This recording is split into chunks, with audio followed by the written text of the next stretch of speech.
कहते हैं ना कि जो मज़ा सिविल सर्विसेज में है वो दुनिया की किसी भी जॉब और किसी भी सैलरी मिलने के बाद भी वो सेटिस्फैक्शन मिलता नहीं है। जो आग जितनी जल्दी लगी वो जल्दी बुझ गई तो फिर क्या फ़ायदा। सर हमेशा एक बात कहते हैं ओझा सर की, स्टूडेंट की कोई इज्जत नहीं होती। वो बिल्कुल सही बात कहते हैं। अगर तुम स्टूडेंट हो और अपनी इज्जत की कि लोग क्या सोचेंगे तो फिर तुम सोचते ही रह जाओगे। दुनिया पूरी सूझ जाती है लिखते लिखते, ये सच है। देखो जो इस एग्ज़ाम में कठिनाइयाँ हैं वो मैं एकदम क्लियर बता रहा हूँ। कोई तुमसे ये नहीं एक्सपेक्ट कर रहा है कि मैं दुनिया हिला दूंगा, सिस्टम बदल दूंगा, पुलिस फोर्स सिंघम बन जाऊंगा। ये सब चीज़ें ना कहने में अच्छी लगती है ना लिखने में। तो अगर आपको पता है कि रियल लाइफ में क्या चल रहा है तो बस वही एग्जाम में लिख के आना है। तैयारी का मतलब ये नहीं है कि सिर्फ लेबर की तरह लग गए। पहले दिन से अपने की एरियाज़ को पकड़ लो कि देखो जीएस में बहुत अच्छा करोगे तो 400 प्लस ले आओगे, थोड़ा ख़राब करोगे तो 390 380 ले आओगे।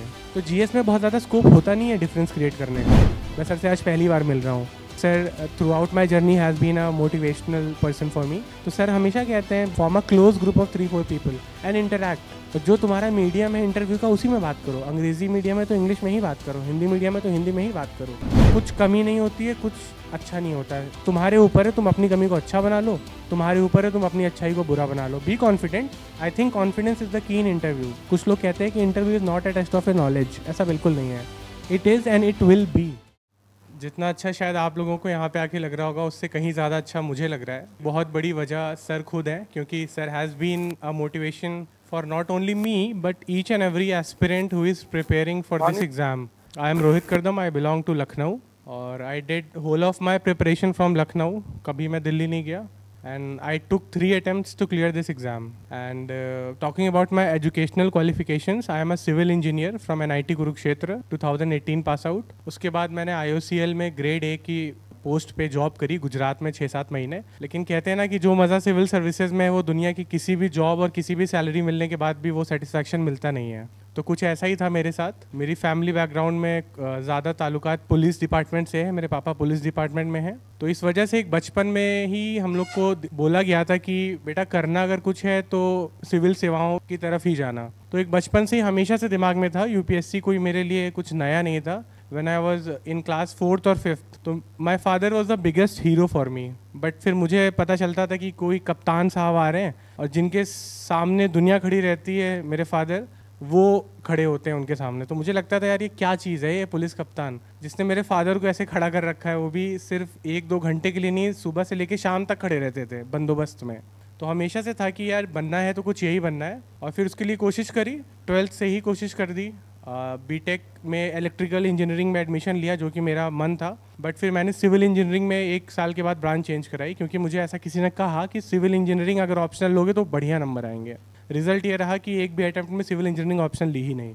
तो इससे कोई फ़र्क नहीं पड़ता। बहुत जल्दी शुरू करना भी कभी कभी नुकसान होता है, क्योंकि जो एक मोटिवेशन, जो एक लगन, जो आग जितनी जल्दी लगी वो जल्दी बुझ गई तो फिर क्या फ़ायदा। तो talking about my UPSC journey, आप सभी लोगों को मतलब बहुत से टॉपर्स मिले होंगे, सब ने अपनी एक स्ट्रैटेजी बताई होगी। सबकी स्ट्रैटेजी इंडिविजुअल स्पेसिफिक होती है। ये ऐसा कुछ भी नहीं है कि मैंने जो किया वो आपके काम आए, ऐसा कुछ भी नहीं है। सबका बैकग्राउंड अलग है, सबका सोशल स्टेटस अलग है, सबका मेंटल लेवल अलग है। बस ये है कुछ चीज़ें कॉमन होती हैं जो इस एग्ज़ाम में विच आर नॉन नेगोशिएबल। मतलब उनसे अगर आप डगमगाए तो फिर ऑब्वियसली इस रेस से बाहर हो।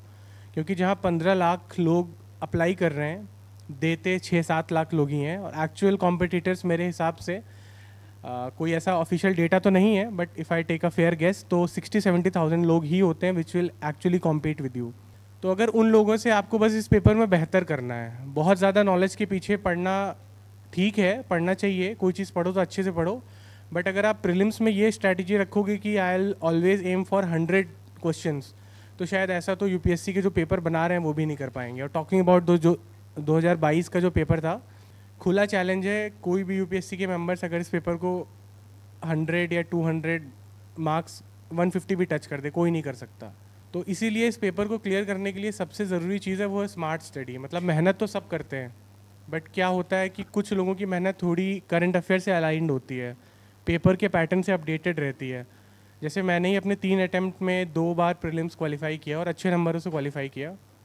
शायद इसका सबसे ज़्यादा जो कंट्रीब्यूटिंग फैक्टर था वो था कि एक तो साइंस बैकग्राउंड से था। अब इसको कुछ लोग पॉजिटिव कहते हैं तो कुछ नेगेटिव भी कहते हैं कि हमारे लिए हिस्ट्री और पॉलिटिकल साइंस ज़ीरो थी। When I entered in this preparation I could not even differentiate between Lok Sabha and Rajya Sabha. And this is about 2019 and 20। तो इस बैकग्राउंड से आना जहाँ पे कुछ पता ही नहीं है। हाँ, we know about science, we have done engineering. If you will ask me anything related to physics, chemistry और maths, I might be in a comfortable position. History को लेके हमेशा से मुझे एक डर था, तो मैंने यही सोचा कि अपने आप को स्ट्रैटेजाइज करता हूँ। जो एरिया अच्छे से नहीं आता वो अब जब ज़िंदगी में नहीं आया तो आगे भी बहुत ज़्यादा अच्छा आएगा नहीं। और जब यूपीएससी आपसे पूछ रहा है क्वेश्चन तो उसको पता है कि इट इज़ कि you have only read that thing for only a brief period of 3 to 4 months.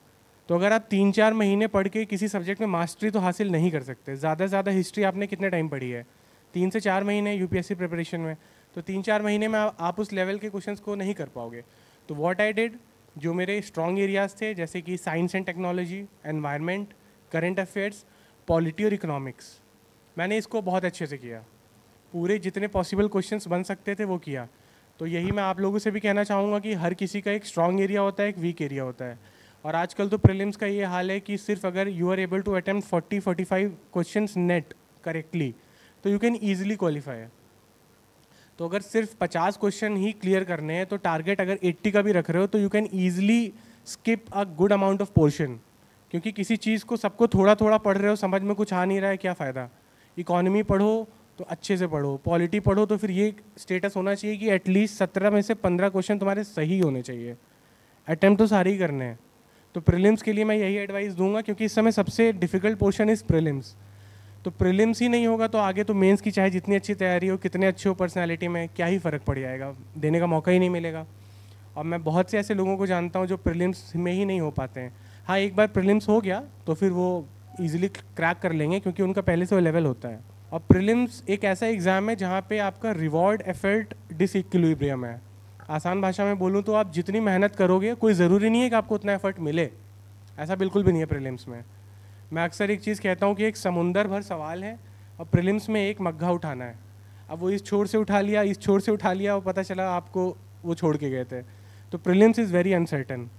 The only thing you can do for prelims is practice. एक बार जहाँ एक लेवल अटेन कर लिया कि बेसिक चीज़ें समझ में आ गई, डू प्रैक्टिस। बस प्रैक्टिस ही है इसका मतलब सोल्यूशन। और हाँ, सबसे इम्पॉर्टेंट जो दूसरी नॉन नेगोशिएबल चीज़ है वो मैं कहूँगा इज़ न्यूज़पेपर्स। मतलब कोई कितना भी कहे, कोई कितना भी बोले कि न्यूज़पेपर का मटेरियल तो कोचिंग के इंस्टीट्यूट्स में कवर हो जाता है। इसको समझाने के लिए मैं एक छोटा सा एग्जांपल दूंगा कि जैसे मैं जिस कोचिंग की मैगज़ीन पढ़ता था उसमें क्या होता है कि आप सभी ने भी मैगज़ीन्स तो देखी होंगी। तो होता है क्या है, पॉलिटी का सेक्शन शुरू हुआ। पॉलिटी का मान लेते हैं एक टॉपिक EWS, फिर मान लेते हैं एक ट्राइब्यूनल रिफॉर्म्स। तो 1.1 is EWS, 1.2 is tribunal reforms. तो व्हाट हैपन्स कि वहाँ पे प्रायोरिटाइजेशन नहीं है। तुम उतनी ध्यान से EWS पढ़ोगे, उतनी ध्यान से तुम एडमिनिस्ट्रेटिव ट्राइब्यूनल रिफॉर्म्स पढ़ोगे। बट क्या वो दोनों टॉपिक्स इक्वली इंपॉर्टेंट हैं? नहीं। तो इसीलिए जब आप न्यूज़पेपर पढ़ते हो तो होता क्या है कि न्यूज़पेपर में कोई आर्टिकल एक दिन में आके ख़त्म नहीं होता।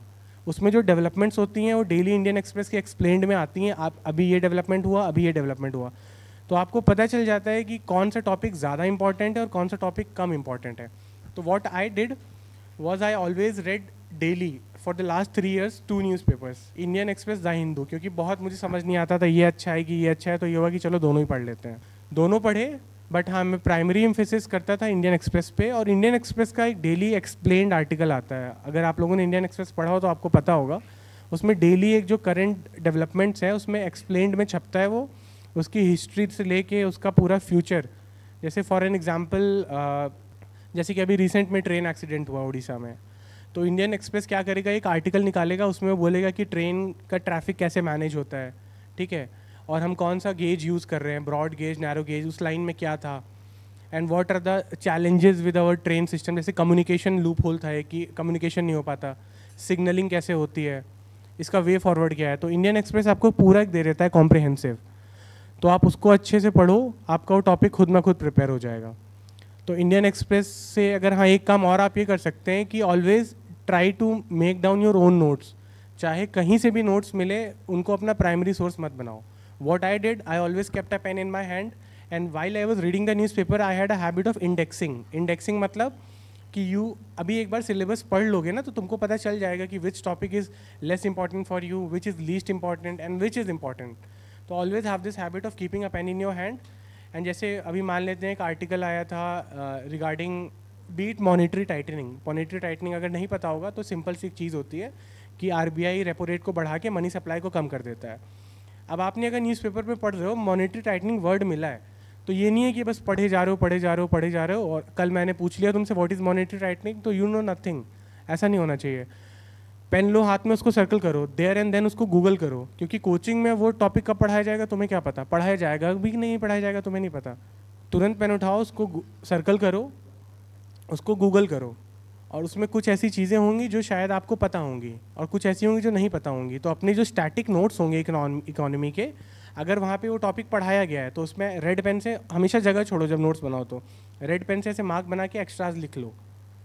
मतलब keep your notes as they are constitutional, don't make it static document, उसको लिविंग डॉक्यूमेंट रखो। ये मेरी स्ट्रैटेजी थी कि ऐसे में होता क्या है कि अब जब मुझे मॉनेटरी टाइटनिंग का टॉपिक मिला, मैंने दोबारा से अपनी इकोनॉमिक्स की कॉपी खोली और मॉनेटरी टाइटनिंग वाला टॉपिक खोला और उसमें एक्स्ट्रा चीज़ें ऐड कर दी, क्योंकि कोई जो चीज़ हमने 2 साल पढ़ी है हाईली चांसेस हैं कि वो चेंज हो गई होगी ना, अमेंडमेंट्स हो गए हैं, नई पॉलिसी बन गई है।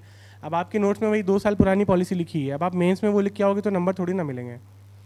तो ऑलवेज़ कीप दिस हैबिट, वहीं पे उसको अपडेट करो, और जब आप अपडेट करोगे तो होगा क्या, आप अपने नोट्स को एक बार देख लोगे, और अपनी हाथ की लिखी हुई चीज़ अगर एक बार देख भी ली ना तो वो किसी के कोचिंग के प्रिंटेड मटेरियल के नोट्स से मुझे ऐसा लगता है ज़्यादा बेटर होता है।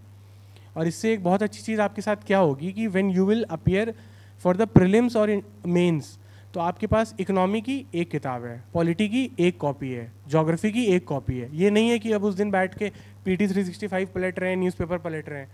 मतलब ये मत सोचो कि ये सब हम बाद में पढ़ लेंगे, कोई नहीं पढ़ता। बस एक कॉपी बना के रखो हर सब्जेक्ट की, make it concise crisp. Mains में 150 वर्ड्स में आंसर लिखना होता है। स्टैंडर्ड बुक्स पढ़ लो, बट बहुत ज़्यादा जान लोगे तो उस 150 वर्ड्स में तो नहीं लिख पाओगे। जो बेसिक चीज़ें अगर वही जान ली, समझ ली और रेसिप्रोकेट कर ली तो अच्छे खासे नंबर मिल जाते हैं। तो प्रीलिम्स के लिए तो मैं यही कहूँगा, न्यूज़पेपर्स NCERTs पढ़ी हैं, बहुत अच्छा है, मतलब नहीं पढ़ी हैं तो पढ़ लो।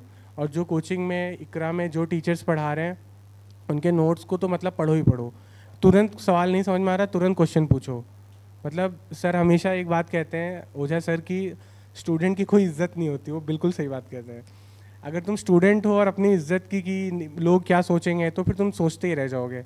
मतलब कोशिश करो कि आगे बैठो, पीछे बैठो, कहीं भी बैठो, बट हाथ खड़ा करो, तुरंत वहीं पूछो, क्योंकि बहुत सी ऐसी चीज़ें होंगी जो समझ ही नहीं आएंगी। अभी स्टैंडिंग डिपॉजिट फैसिलिटी एक टर्म है RBI का, मुझे अब समझ में आया पेपर में सेलेक्ट होने के बाद, कल परसों पेपर पढ़ रहा था।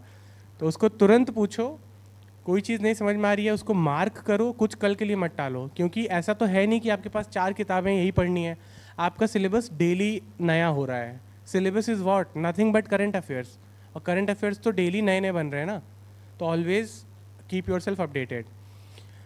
और मेंस की बात करूँ तो मेंस में सबसे इम्पॉर्टेंट है कि to finish your paper on time, because the biggest challenge that I am seeing in front of the aspirants is that they are not able to finish their paper on time. अगर किसी ने 2022 का ethics का paper देखा हो तो उसको ये बात बहुत अच्छे से समझ में आएगी। The paper, question paper itself is of 17 pages, and just imagine reading those 17 pages and analyzing them and framing an answer and then writing in the exam, and that to good quality, बहुत difficult होता है। मतलब उंगलियां पूरी सूज जाती हैं लिखते लिखते, ये सच है। देखो जो इस एग्ज़ाम में कठिनाइयाँ हैं वो मैं एकदम क्लियर बता रहा हूँ। तो एथिक्स के लिए क्या करो, GS के लिए क्या करो, वो आपको बहुत लोग बताएंगे। यहाँ पे भी वही प्रैक्टिस का खेल है पूरा। एथिक्स में क्या होता है कि रियल लाइफ केस स्टडीज़ आती हैं। एक एग्जाम्पल लेके बात करूँ तो अगर 2022 का एथिक्स का पेपर देखा हो तो वहाँ पे एक केस स्टडी थी जहाँ पे एक सैंड माइनिंग माफिया एक डिप्टी SP के ऊपर गाड़ी चला देता है। तो you have been a senior of that DSP, and आप क्या करोगे? अगर कोई न्यूज़पेपर्स पढ़ता हो रेगुलरली तो उसको ये बात पता होगी कि ये ठीक घटना 1 साल पहले हरियाणा में घटी थी। तो होता क्या है, when you are thorough with the newspapers, तो अभी तुमको पता है कि DSP के ऊपर जब गाड़ी चढ़ी थी तो सरकार ने क्या किया, वही लिख के चले आओ तुम आंसर। कोई तुमसे ये नहीं एक्सपेक्ट कर रहा है कि मैं दुनिया हिला दूंगा, सिस्टम बदल दूंगा, पुलिस फोर्स सिंघम बन जाऊँगा। ये सब चीज़ें ना कहने में अच्छी लगती है ना लिखने में। तो अगर आपको पता है कि रियल लाइफ में क्या चल रहा है तो बस वही एग्ज़ाम में लिख के आना है, कुछ ज़्यादा थोड़ी ना करना है। अरे UPSC में टॉप करने के लिए 50% नंबर ही तो चाहिए, ज़्यादा तो चाहिए ही नहीं। तो बस इसके ये एथिक्स के लिए हो गया। और GS तो देखो सबकी अपनी अपनी स्ट्रैटेजी होती है, उसमें तो कंटेंट मैटर करता है। जैसे मैंने प्रीलिम्स में बोला कि रिवॉर्ड और एफर्ट डिसइक्विलिब्रियम है, यानी जितनी मेहनत कर रहे हो ज़रूरी नहीं उतना रिवॉर्ड मिले। बट मेंस में मेजॉरिटी ऐसा नहीं होता है कि अगर आप ज़्यादा मेहनत करोगे तो ऑब्वियसली आपको ज़्यादा नंबर मिलेंगे, and it is a fact. और एक और सबसे बड़ा चैलेंज है एसे राइटिंग। मतलब चैलेंज क्या, मैं तो इसको अपॉर्चुनिटी बोलूँगा, क्योंकि एसे इज़ दैट पेपर जहाँ पे आप चाहो तो आप बाकियों से एक बहुत एडेड एडवांटेज ले लो। तैयारी का मतलब ये नहीं है कि सिर्फ लेबर की तरह लग गए, पहले दिन से अपने की एरियाज़ को पकड़ लो कि देखो जीएस में बहुत अच्छा करोगे, अब एकदम स्टार तो कोई नहीं होता है, बहुत अच्छा करोगे तो 400 प्लस ले आओगे, थोड़ा ख़राब करोगे तो 390 380 ले आओगे, मतलब if you are a good student. तो जीएस में बहुत ज़्यादा स्कोप होता नहीं है डिफरेंस क्रिएट करने का। अगर डिफरेंस क्रिएट करना है तो दैट इज़ ऐसे इंटरव्यू एंड ऑप्शनल, ठीक है। और ये तो सबको पता ही होगा कि प्रीलिम्स के नंबर नहीं जुड़ते हैं फाइनल मेरिट में, तो ऐसे को पकड़ो। और ऐसे ऐसा नहीं होगा कि जिस दिन तुम्हारा प्रीलिम्स का रिजल्ट आएगा फिर तुम ऐसे करने बैठोगे, ऐसे नहीं होता है। ऐसे लिखो, महीने में एक बार लिखो, and always keep a very thin copy with you. होता क्या है कि जैसे इस बार एक ऐसे आया था, no one can step in the same river twice, तो ये ऐसे मैंने पढ़ा हुआ था। और पढ़ा ऐसे हुआ था कि एथिक्स की एक किताब आती है लेक्सिकन, तो वहाँ पे ये कोट लास्ट में दिया हुआ है। Actual quote is you can not step in the same river twice because neither it is the same river nor you are the same person.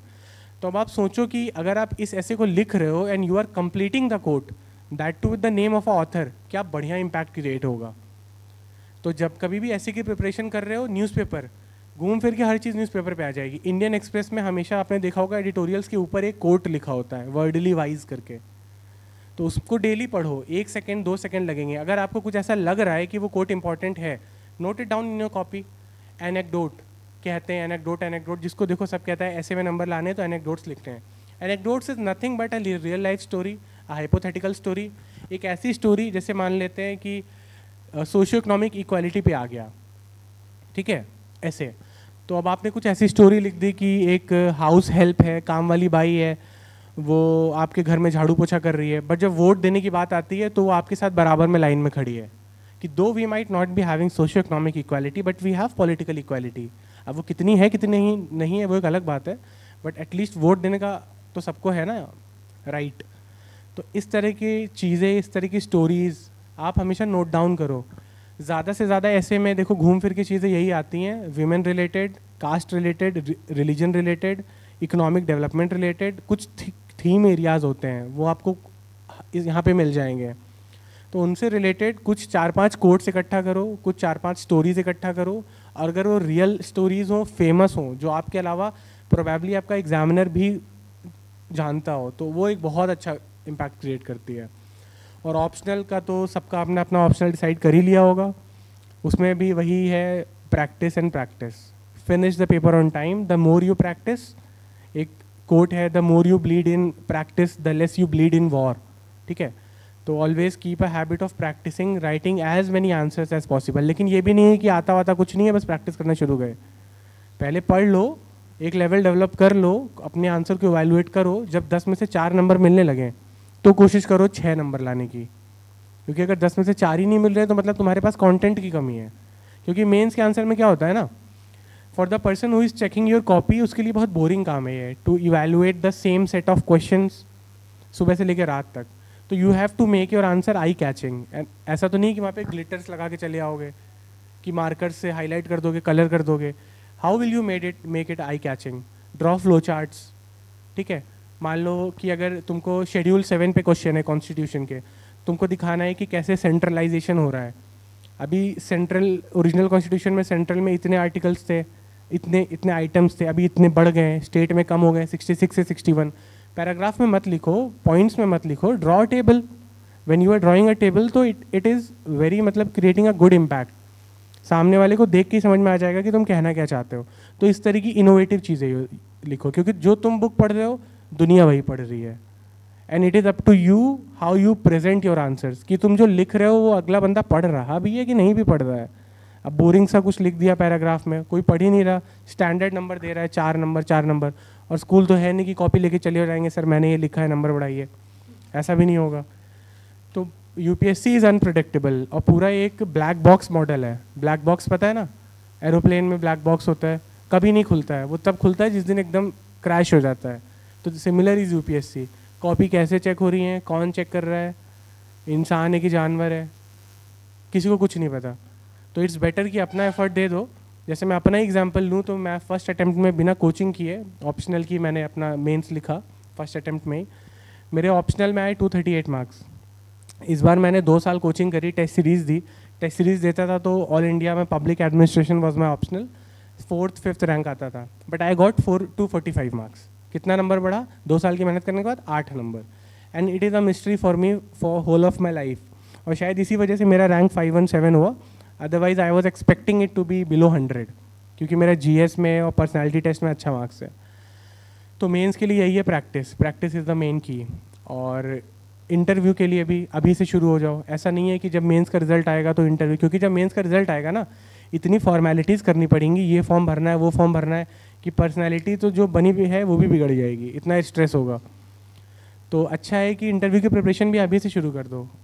मतलब सर ने बताया ही होगा, सर यूट्यूब में मतलब जो सर की वीडियोज़ पढ़े हैं, मैं सर से आज पहली बार मिल रहा हूँ, but sir throughout my journey has been a motivational person for me. तो सर हमेशा कहते हैं, बहुत से इंस्टीट्यूट से वो कहते हैं कि form a close group of 3-4 people and interact.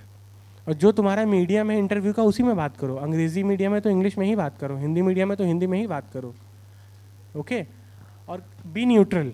The prime thing for a civil servant specially in India is कि आप न्यूट्रल रहो, क्योंकि जहाँ पे इतनी आइडेंटिटीज़ हैं, हर चीज़ को लेके आइडेंटिटीज़ है। You are not a person X, you are a person X of this religion, of this caste, of this region, of this language and this political affiliation. And these all things will always be with you. ऐसा कभी नहीं होगा कि ये सब identities ख़त्म होगी, कभी नहीं। अभी फील्ड में आओगे, किसी जगह पोस्टिंग आएगी तो तुमसे पहले तुम्हारी कास्ट पता चल जाएगी, तुमसे पहले तुम्हारा रिलीजन पता चल जाएगा। तो ये सब चीज़ें हैं और हमेशा रहेंगी, इंटरव्यू में भी रहेंगी। ऐसा नहीं है कि इंटरव्यू में इन सब चीज़ों पर सवाल नहीं करते हैं। तो उनके लिए कॉन्फिडेंट रहो। कुछ कमी नहीं होती है, कुछ अच्छा नहीं होता है। तुम्हारे ऊपर है, तुम अपनी कमी को अच्छा बना लो, तुम्हारे ऊपर है तुम अपनी अच्छाई को बुरा बना लो। Be confident. I think confidence is the key in interview. कोई सवाल आता है, बहुत अच्छी बात। मेरा जिस दिन इंटरव्यू था 24 फरवरी को, उस दिन रशिया यूक्रेन वॉर का एनिवर्सरी था। अगर आप लोग को याद हो, 24 फरवरी 2022 में रशिया यूक्रेन वॉर शुरू हुआ था। तो एक रात पहले मैं नर्वस था, तो मुझे पता चला कि अवध ओझा सर का एक वीडियो सेशन था क्वेश्चन एंड आंसर्स का। तो मैंने सर से यही बोला कि सर मैं जितने भी मॉक इंटरव्यूज़ दे रहा हूँ मैं सारे आंसर्स दे पाता हूँ, बट जब कभी यूपी पे बात आती है, ऐसा स्टेट है जो हमेशा न्यूज़ में रहता है, अच्छी बुरी वो मुझे नहीं पता, but it is always in news. और एक हमेशा एक लोगों की एक धारणा बनी होती है कि यूपी का है तो ये ऐसा ही होगा। तो उस धारणा को बरकरार रखना या तोड़ना आपके ऊपर है। तो हम मुझसे मॉक में हमेशा पूछते थे कि what is your opinion on bulldozer justice. My father is in police, तो यूपी पुलिस जहाँ जाती है एनकाउंटर ही कर देती है, ठोक दो पुलिस। तो ऐसे ऐसे क्वेश्चंस पूछते हैं, वहाँ पे तुम अब मन तो करता है हंसने का, बट अगर तुम वहाँ हंस दिए तो that is the biggest blunder you can do to yourself. मतलब you are going to be a civil servant, if you become IPS you are going to command a police force of 3 to 4,000 from the very second और third year. अब वहाँ पे casual attitude तो नहीं लेके जा सकते ना। अगर आरोप लग रहे हैं तो कुछ सच्चाई तो होगी। तो बैलेंस्ड ओपिनियन लो। ये भी मत बोलो कि सर कहाँ होता है एनकाउंटर, अरे NCRB की रिपोर्ट कह रही है तो होता ही होगा। और ऐसा भी नहीं है कि जिसको देखो ठोके दे रहे हैं। अब यूपी जैसे स्टेट को चलाना है तो कुछ तो कठिन कदम उठाने पड़ेंगे ना। तो be realist, be rational and be full of facts. कुछ लोग कहते हैं कि interview is not a test of a knowledge, ऐसा बिल्कुल नहीं है। It is and it will be. तो बी अपडेटेड विद फैक्ट्स। जो न्यूज़पेपर से डेटा उठा रहे हो अगर उसको इंटरव्यू में बोलना है तो उसको ऑथेंटिक रखो, क्योंकि मेंस में तुम्हारे पास लिबर्टी होगी कि क्वेश्चन तुम्हारे पास आया तो तुम सोच लोगे, या ये कह दोगे चलो इसको बाद में अटेम्प्ट करूँगा। प्रीलिम्स में छोड़ दोगे, क्या ही फ़र्क पड़ जाएगा, क्वालिफाइंग मार्क्स तो कम ही है ना। बट इंटरव्यू में ऐसा नहीं है, दे विल शूट क्वेश्चंस और 1 या 2 सेकंड में रिप्लाई करना है और कुछ भी नहीं बोलना है। बैलेंस, सोचा समझा जवाब। और वो 1 दिन में नहीं आएगा, वो तब आएगा जब आप आज से प्रिपेयर करोगे। कोई भी टॉपिक न्यूज़ में है उसके बारे में एक अपनी ओपिनियन फॉर्म करिए, कितना भी पॉलिटिकली कंट्रोवर्शियल क्यों ना हो, कितना सोशली इररेलेवेंट क्यों ना हो दुनिया के लिए, but for a UPSC aspirant everything is relevant. और इंटरव्यू में तो खास करके वो तुमसे कुछ भी उठा के पूछ लेंगे, और कुछ भी मतलब कुछ भी। मेरे ऐसे फ्रेंड्स हैं जिनका फ़िलॉसफी ऑप्शनल है, तो उनसे तो ऐसे ऐसे थिंकर्स के नाम पूछ लिए जो उन्होंने कभी ज़िंदगी में सुने ही नहीं, बट फिर भी वो आज सेलेक्टेड है, क्योंकि उनको भी पता है कि इस सवाल का आप जवाब नहीं दे पाओगे, बट वो वहाँ पे चेक कर रहे हैं कि आप कैसे रिएक्ट करते हो कि जब कोई ऐसी परिस्थिति आ गई जिसके बारे में आप फेमिलियर नहीं हैं, and which is nothing but administration, because when you will enter administration तो आपके पास डेली ऐसे चैलेंजेस आएंगे। रियल लाइफ में अभी 4 लोगों को मैनेज करने को बोल दो तो शायद हम में से कोई कर ना पाए, but when you will become superintendent of police, पूरा तुमको एक क्राउड मैनेज करना है, एक दंगा रोकना है। अब कैसे रोक दोगे तुम? वहाँ पे दोनों पार्टीज़ के लोग हैं, किसी एक की तरफ झुकोगे अगला उपद्रव फैलाएगा, इधर झुकोगे ये चिल्लाएगा।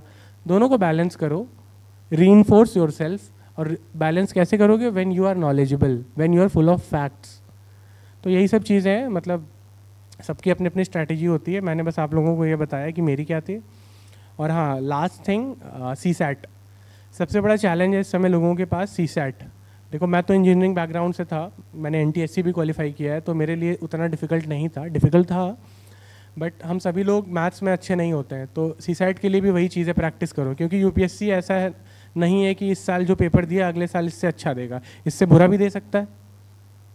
ठीक है, तो क्लास 10th की जो मैथ्स है उसको करो, और ये नहीं है कि प्रीलिम्स के 4 दिन पहले करो, अभी से करो। एंड UPSC का इतना भी अनसर्टेनिटी नहीं है। अगर आप जो कुछ मेन टॉपिक्स हैं, प्रॉफिट एंड लॉस, परसेंटेज, और यार मुझे ऐसा लगता है ये सबको पता भी होना चाहिए। मतलब एक सर है हमारे, उनकी बात को मैं कोट करना चाहूँगा। अभी तुम IRS ऑफिसर बन गए, और IRS ऑफिसर बने इनकम टैक्स के। अब एक बहुत बड़ी एक कंपनी है, उसका तुम्हें इनकम टैक्स कैलकुलेट करना है, और तुम्हारा जूनियर SSC से आ रहा है। ठीक है, अब वो खटाखट कैलकुलेट कर रहा है, और आप किसी और बैकग्राउंड से हैं, और आपको ये भी नहीं पता है कि एक अमाउंट का X% कितना हुआ, क्या मतलब ऑफिसर बन पाओगे फिर? तो पता होना चाहिए यार, ये लाइफ स्किल है। Reasoning is nothing but a life skill, English is nothing but a life skill.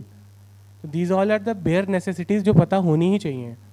तो ऐसे मत सोचो कि CSAT UPSC नाइंसाफ़ी कर रहा है, कर भी रहा है तो करेगा, उसको फ़र्क नहीं पड़ता आपको क्या लग रहा है। तो this is the brute reality. UPSC बहुत हार्श है, डिफ़िकल्ट है, लेकिन ऐसा नहीं है कि डिफ़िकल्ट है तो मेहनत नहीं करेंगे, मेहनत करो, हो जाएगा। और अगर मैं कर सकता हूँ तो कोई भी कर सकता है। मैंने तो हार्डली 7-8 घंटे ही पढ़ा होगा रोज़, और 10-12 घंटे कभी कभी पढ़ा। और बट हाँ, निरंतरता जिसको बोलते हैं ना, कि रेगुलरिटी, ये मेन है। ये नहीं होना चाहिए कि आज पढ़ लिया अब कल नहीं पढ़ेंगे, क्योंकि अगर आपने नहीं भी पढ़ने का मन है तो एटलीस्ट न्यूज़पेपर्स पढ़ो।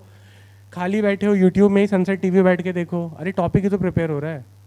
मैं ये करता था, कुछ भी कर रहा हूँ, कुछ भी मतलब खाली बैठे हुए हैं तो एक टॉपिक चला लिया, कुछ नहीं मन कर रहा तो सर की वीडियोस चला लो, मोटिवेशन से भर देंगे तुमको अंदर तक। तो मतलब बहुत हेल्प करता है, क्योंकि UPSC के प्रिपरेशन में there always be a time जब तुमको लगेगा कि अब मैं छोड़ दूँ, अब मेरा नहीं होगा। And specially when you will enter mains, when you will enter interview, आपको पता चलेगा the person who is sitting next to you, like there was a girl who was sitting next to me in the interview, she was a oncologist, मतलब cancer की doctor थी, AIIMS की। तो अब ऐसे लोगों के बगल में बैठोगे तो फिर ऐसा लगता है कि हम तो कुछ है ही नहीं, लेकिन इससे फ़र्क नहीं पड़ता है। UPSC ने इसकी मिनिमम क्वालिफिकेशन 21 वर्ष ही रखी है। वो कभी नहीं चाहता कि आप PhD करके आओ, ग्रेजुएशन कर लो। और हाँ, एक बहुत इंपॉर्टेंट चीज़ है कि अगर इस एग्ज़ाम को करना है तो जितनी जल्दी हो सके उतना करो, क्योंकि अभी तुम्हारा टारगेट है शायद DM, बट DM तो कुछ नहीं होता। एक IAS officer is way better than DM। Secretary, aim for secretary, and you'll only become secretary if you have completed 30 years of service plus 4 years of service is remaining with you. That means 34. और 34 years की service कब होगी? जब तुम maximum 26 तक पहुंचोगे, और 26 तक पहुंचना है इसका मतलब 24 का अटैम्प्ट देना है। मतलब when you are 24 तो वो वाला अटैम्प्ट देना है। तो ये मत सोचो कि 32 years एज लिमिट है या किसी की रिजर्वेशन है तो ज़्यादा है, वो एक्चुअली में नुकसान ही पहुँचाएगा तुमको फ़ायदे से ज़्यादा। मान के चलो बस 1-2 अटैम्प्ट देने हैं, इसी में निकालना है। और and always have a plan B। इस एडवाइस को अपने हिसाब से म्यूटेट कर लेना। मुझे तो ऐसा लगता है कि प्लान B होना चाहिए, क्योंकि ऑब्वियसली इस एग्ज़ाम में सक्सेस रेट बहुत कम है। ठीक है, बट एक हैप्पी एंडिंग पे ही मैं बोलूँगा कि मेहनत करोगे तो हो जाएगा, ऐसा कुछ नहीं है कि नहीं होता। दुनिया में एक से एक लोगों का हो रहा है। ठीक है, चलो, थैंक यू।